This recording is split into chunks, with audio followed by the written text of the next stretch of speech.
Uma espada curta, simples e prática. A gládio foi a arma oficial das legiões romanas por quase 5 séculos. Sem adornos ou detalhes decorativos, sua eficácia vinha justamente dessa simplicidade. Mas como Roma conseguiu dominar batalhas inteiras com uma lâmina tão pequena? Hoje, você vai descobrir a história real por trás da gládio. Por que ela foi escolhida, como era usada pelos soldados, e por que se tornou fundamental para as vitórias de Roma. Ela media pouco menos de 60 centímetros. Tinha estrutura reta, ponta afilada e cabo simples, feito para uso prático, não para exibição. Essa era a gládio, a espada padrão dos soldados romanos. Enquanto muitos povos confiavam em espadas longas, feitas para cortes amplos e movimentos largos, os romanos seguiram outro caminho. A gládio foi pensada para o combate de proximidade, onde o espaço é mínimo e a margem de erro menor ainda. Durante os confrontos, era comum ver inimigos girando lâminas no caos do campo.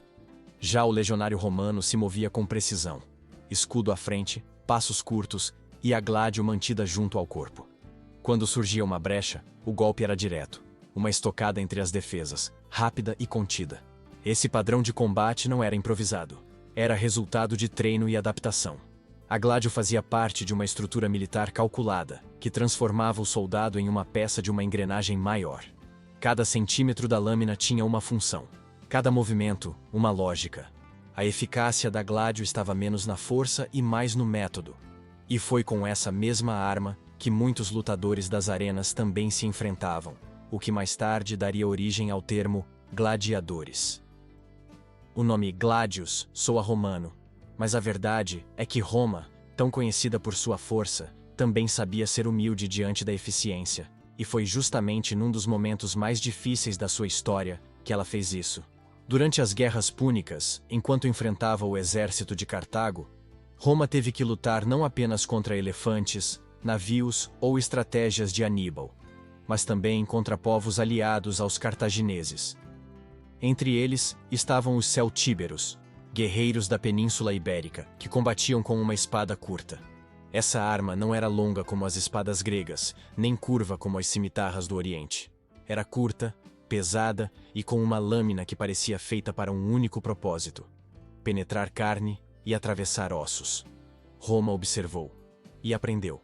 Os celtíberos não lutavam com espalhafato. Não precisavam balançar espadas no ar.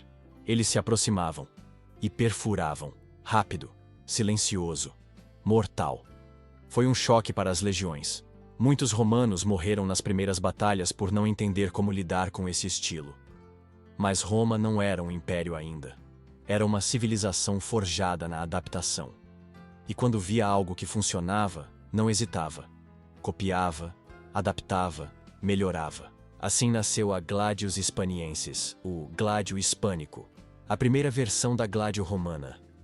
Ela media entre 60 e 70 centímetros de lâmina. Seu peso era bem distribuído, permitindo ao soldado golpear por horas sem perder a precisão. Mas havia um detalhe que mudava tudo: a ponta afiada, em forma de folha. Diferente de espadas voltadas para cortes largos, a gládio era feita para estocar. Roma entendeu como se venciam as guerras. Eram vencidas com matemática, estatística, repetição. E a estocada era simplesmente mais eficiente. Exigia menos espaço, menos força, e tinha mais chance de atingir órgãos vitais: costelas, abdômen, garganta. A gládio foi moldada para isso. E mais, sua empunhadura, com um pomo redondo de madeira ou osso, permitia controle absoluto da lâmina. O cabo era feito para caber com firmeza na mão do legionário, mesmo suada, mesmo com sangue. Cada centímetro da arma era funcional. Nada era decorativo. Os arqueólogos que estudaram versões encontradas em sítios na Espanha e no sul da França descobriram inclusive variações leves na forma da lâmina, sinais de que a arma era personalizada de acordo com as preferências do soldado ou com a tradição da região em que foi fabricada. Não foi um achado acidental, foi uma escolha tática. Roma entendeu que, se queria derrotar Aníbal, precisava absorver as armas dos seus aliados, e mais do que absorver, precisava torná-las suas. Foi exatamente isso que fez. E assim, aquela espada que nasceu nos vales rochosos da Espanha passou a fazer parte do coração das legiões romanas, uma arma estrangeira que, com o tempo, se tornaria o símbolo da disciplina romana. Não era só ferro, era adaptação. E esse era o segredo da Gládio e de Roma. Nenhuma arma no exército romano funcionava de forma isolada. A Gládio por si só era eficiente, mas seu verdadeiro potencial aparecia quando combinada com o escudo scutum.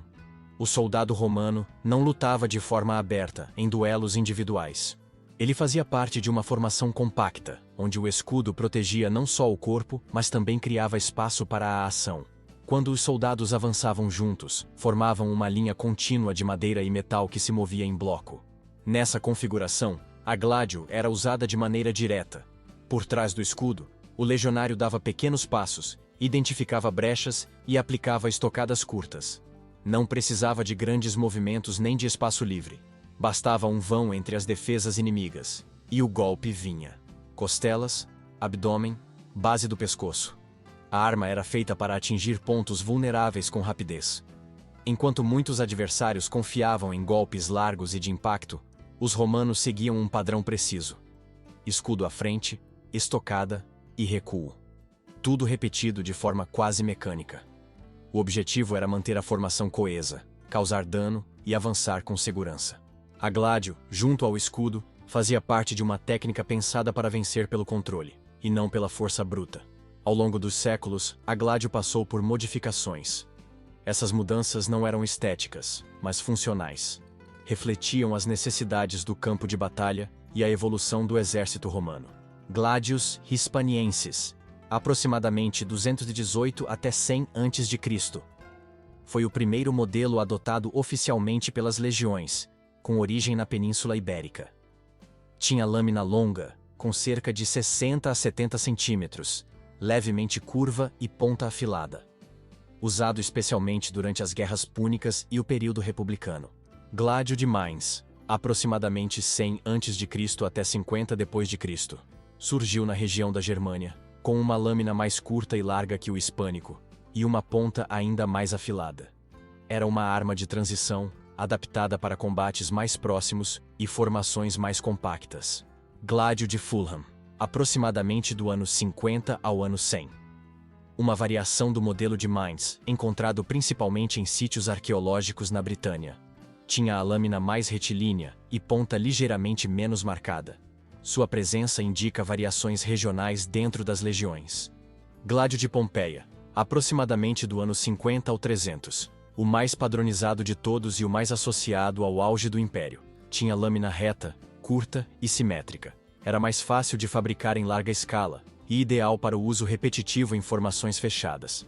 Esse modelo permaneceu em uso até a substituição gradual pela espata, no século IV. Ainda assim, seu nome e seu legado atravessaram séculos, marcando a história de Roma e da própria ideia de guerreiro. Se você curtiu esse vídeo, deixa o like, se inscreve no canal e ativa o sininho para não perder os próximos. Já tem outro vídeo na tela te esperando. É só clicar e continuar nessa viagem pela história. Até a próxima!